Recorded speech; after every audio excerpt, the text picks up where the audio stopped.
Luke Thomas at the SAP Center in San Jose, California, following Bellator Dynamite 1. What a show. Lots of highs, lots of lows, lots of in-betweens.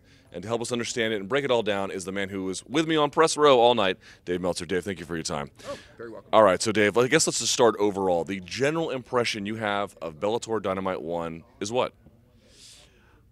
That's a really hard question. It was, I think it's more to judge. I mean, it wasn't a great show and it wasn't a bad show. It just felt like it was a show that's the start of a journey. And this whole Bellator thing with Scott Coker is the start of a journey. And I just felt that like there were things that were interesting. They were and how well they worked. It's really hard to say. In the building, I don't know if I like the ring in the cage. The sound system hurt the live show a little bit, but I don't know how that looks on television, and that's the key thing. And it's very interesting because I'm just wondering how the TV viewers, quarter hour to quarter hour, what they thought of the different things. If it was a steady build, if they were not into the kickboxing, does kickboxing and MMA work on the same show? We don't know that in this country because it's never really been tried, and I'm curious to see just kind of the reaction of people. I mean, it would have been great if there was a blow-away kickboxing match or a blow-away MMA fight. And there really wasn't. There was no blow-away fight. But as far as Phil Davis came out like a star, he had 2 great wins. Liam McGeary got a great-looking finish, tremendous-looking finish with Tito Ortiz, which is what he needed as a champion. So it was that, as like I said, for building block things. Kerry Melendez won. Nice win. King Mo is in the championship picture now. He got a good win. It's too bad he couldn't come out, but he's fresh. So they got 2 light heavyweight title fights, stacked up, one after the other. So we got stuff to come out of this, and that's part of the big deal. That's my general impression too, but I think one criticism I would have, and I want to get your response to this, I felt there was a little too much going on, and I think what really noticed for me was, with the way they set up the arena, it looked nice to have the ramp with the stage, then the cage, and then the ring. But what I'm doing was sort of segmenting everything. Like when I was at the Kimbo Slice show with Ken Shamrock, having the ring and the cage connected is seamless. But when you have these 3 huge pieces all over the place, you can't enjoy all the different pieces the way you could if it was just the ring walk and just the cage. Was it a little too busy tonight?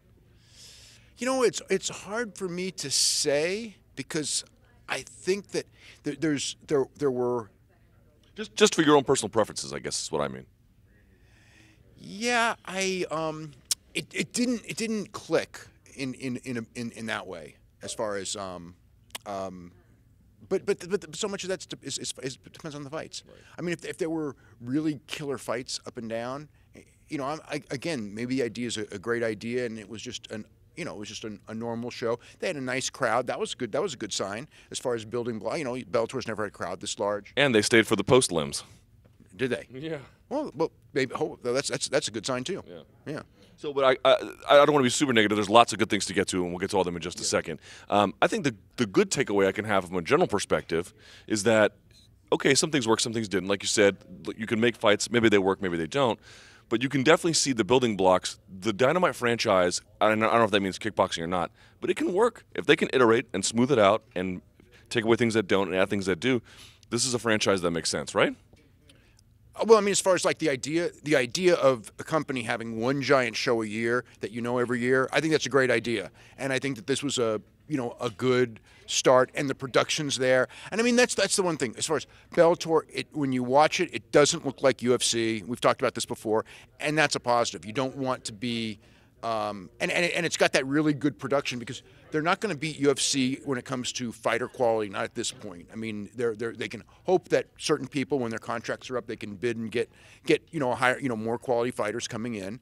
But the thing is you want that different look, and you want people to go like, okay, this is a big time show, and hopefully on television it looked. And I mean, again, so much of this depends on how everything came across on television, and having not seen that, it's kind of like hard for me to judge it. But as a live experience, and I've been to so many shows in this arena, I felt that the crowd wasn't as hot as usual, and I thought that the sound system kind of took them out of it. And I also thought that there was, again, not as many local fighters, and also not as many fighters that the fans here were familiar with. I mean, they were familiar with Josh Thomson. Everybody knows Tito Ortiz.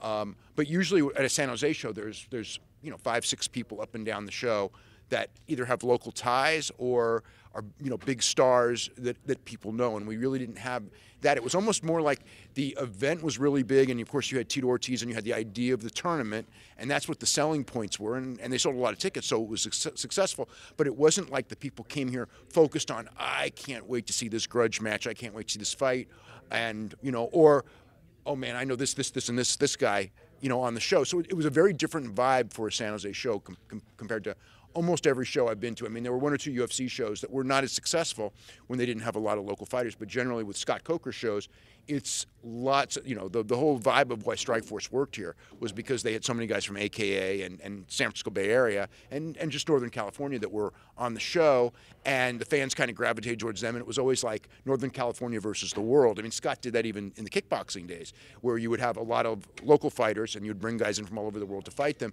and so the fans had that rooting interest in the local fighter. And this one, it was kind of like they were there and they were observing, and it was like, okay, we don't really have a great emotional interest in a lot of these people, but we're kind of interested in this, and this is our new thing. This is going to be our new hometown promotion, so to speak.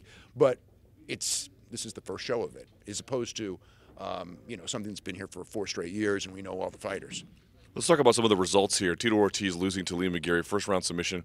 I actually thought, all things considered, this was the thing that worked out pretty well for them. McGeary, slow start, you could say, but a phenomenal finish, and that's something that he has patented as an identity as a guard player. And Tito Ortiz didn't look that bad before he got caught. People still like him. It's funny, if all you know about Tito Ortiz is what you hear online, you think he's the most hated guy on earth. And then you get to Bellator events, and people root for him. They wear his T-shirts. He gets the biggest pop every single time. So I feel like, okay, Tito lost, but he's just still 2 guys you can definitely market in co and main events. Tito, the thing is, Tito he didn't look old or slow. He was big and strong. He took the guy down and he got caught. I don't think that he was hurt. I think people really empathize. The thing with Tito, okay, like, yeah, there's people who hate him, but the other thing is Tito's at the stage of his career where he's been around for so long that people kind of empathize with him, because it's kind of like, oh, I remember when I was young and I used to watch Tito Ortiz and he's still doing it. And I think that, like, as fighters, especially, he's a 40-year-old fighter who started young. I mean, you're talking about 18 years of tenure in the sport. So I think people, especially like at a live show, I think that people really like him. They're familiar with him, and I think they want to see him go as much as he can go. And I think that this, again, he was going against a really good young, championship level fighter, and he took him down. He was getting some ground and pound in. I mean, he never really hurt him, but until he got caught, he was going to win the round. If what was it, whatever it was, 40 more seconds left, 30 more seconds left, he was going to win the round, which is, I don't know, could he have won 3 rounds out of 5? Who knows? I mean, again, he took him down. He passed guard like he was doing the right things. Yeah. I mean, he looked in shape. He didn't get tired. He didn't look super slow or anything like that. Of course, there wasn't a lot of stand-up. There was no stand-up.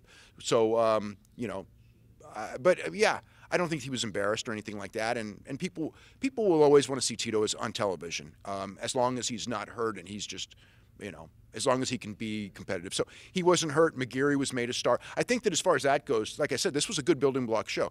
Phil Davis, 2 great wins, came across like a star. Phil Davis, Liam McGeary, it's a fight you want to see come out of this, which is exactly what you wanted out of this show, was a good champion and a good contender made, and you couldn't have made a better contender. I mean, he looked great in those 2 fights. And then the bonus that we didn't get was King Mo down the line, because we figured that he would, one of those guys was going to get blown off, and they didn't, as far as, in the tournament.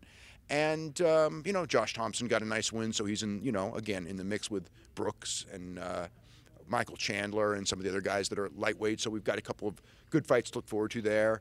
So the kickboxing, the whole thing with Glory, I mean, Glory is phenomenal, as we've talked about, but Americans don't know the names of the guys in Glory. So it's really important to me for Glory, if this gets a really big rating, for those guys to be seen by more people. So they go, hey, I remember that guy. I mean, that's the biggest problem with Glory, is just not a lot of people are seeing it yet, and they don't know the names of these guys.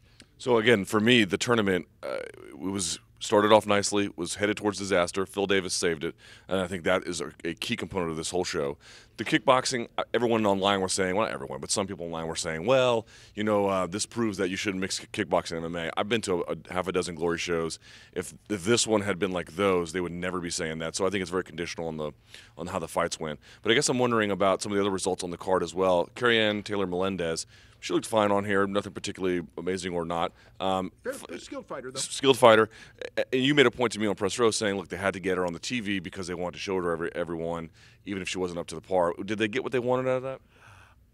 I think so, in the sense it's the first women's fight in Glory, so it does something with that. And they want to do something with her. I think that they feel that she's marketable as far as a woman, because she's going to go into MMA. It's tough, she's not young and she's just starting in MMA. She's got a long background with the kickboxing, but I think that they feel that that they can do something with her. Scott's always been about promoting women, dating back to the 90s, and he was the first one to use Gina Carano and Misha Tate and people like that. Cyborg came, that was later, of course. Who was here tonight? Yeah, she was. Yeah. Yeah. Oh, there's a lot of people here tonight. Yeah. Real quickly, BJ Penn, Paul Buentello, the Diaz brothers were here. It was like a cavalcade. Shamrock, Sakuraba. Sakuraba was here. Yeah. Yeah. People walking around. Yeah, everywhere you would go. Cain Velasquez, Kimbo Slice, Daniel Cormier, GSP. It was nuts. Yeah, GSP too. That's right. In Carmon's corner. Yeah. All right. So, Carrie Ann Taylor, it was fine for what it was. She's going to be in Bellator. She got a pop here locally. I think that was a big key component to was moving tickets, right? Yeah. Having it's always good to have local fighters on these shows, especially in the Bay Area. In the Bay Area, it's always been the idea of the local fight. The local fighters have always been what's kind of driven the attendance. All right. And then, speaking of the local attendance, Josh Thomson came back. Slow build in terms of that first and second round, but looked like a world beater in that third round, of course, getting by Mike Bronzoulis. He kept saying, I don't know if I'm going to go back to San Jose. This is my last time in San Jose. Scott Coker said, matter of factly, this is the new home of Bellator. Was the old home of Strikeforce. Now it is for Bellator. We're going to be back 2-3 times a year. Are you liking what you see of Josh Thomson? It seems like if anyone knows how to promote Josh Thomson at this point, it's got to be Scott Coker. Well, the whole key with Josh, I think, in the last years, he opened up a new business, a gym, and it's hard to open up a new business in any business, especially a gym business, and it's had its ups and downs and everything like that. So he's been very distracted and everything. I think that if he can focus, he's very popular here. He's a good fighter. He lost a couple of fights in UFC at the end. Which again, you always wonder because of the age and everything. He lost fights his last 2 fights in UFC that he lost. I thought were people that my thought was, hey, a young Josh Thomson would have beaten this guy, and so that's a sign, right? Mm-hmm. But he did look in a lot better shape than he did in his last fight. You can't say anything bad. He dominated the entire fight. The one round was a 10-8. The second round was a 10-8 round. He pretty much dominated the first round. What can you say bad about it? He was a far better fighter than Bronzoulis. He finished Bronzoulis. It was a good win. So as we wrap up very quickly, give me a letter grade for Bellator Dynamite 1. Not anything at grading the whole idea about everything, but now that it's all over and you witnessed it, what would you give this particular event? B-. I think C plus B minus is about right. Yeah. Depending on how charitable or not you want to be. Again, not having seen the TV, but I do have to say, from a live event standpoint, the sound system. So let me tell you about it. I interviewed Scott Coker. You know what he said? What? He said that if you were sitting in the audience, the sound, it's a new sound system. It was designed to reflect out into the audience, not down onto the floor. But down to the floor is where media is. And I know no one cares about that. But there was like a ton of luminaries down there as well. People who paid a bunch of money for tickets. I'm not sure that's the best idea. It wasn't broken before. Why fix it? Yeah, I don't know. Because again, I've been to so many shows here, and I've never had that before. And even the ring announcements and the interviews in the ring and everything like that. So yeah, again, from that experience, that's one of those things. And I was surprised only because we've had so many shows here. This is not the first MMA show here. We've had 9 straight years of great shows here. So that was it took away from the show, from the live experience and everything like that. Yeah. All right. Well, not to end on a negative note, but there were some positives. There were some negatives. A lot to build on, a lot to change, and a lot to adapt as Bellator moves forward with their Dynamite franchise and, of course, their organization generally. Dave, this is your home, San Jose. Thank you for having us here. Thank you for your services this week for the preview show and the post-fight show on MMAfighting.com. And thanks to all of you who have watched all the interviews and all of the coverage. For Dave, I'm Luke at MMAfighting.com. See you guys next time.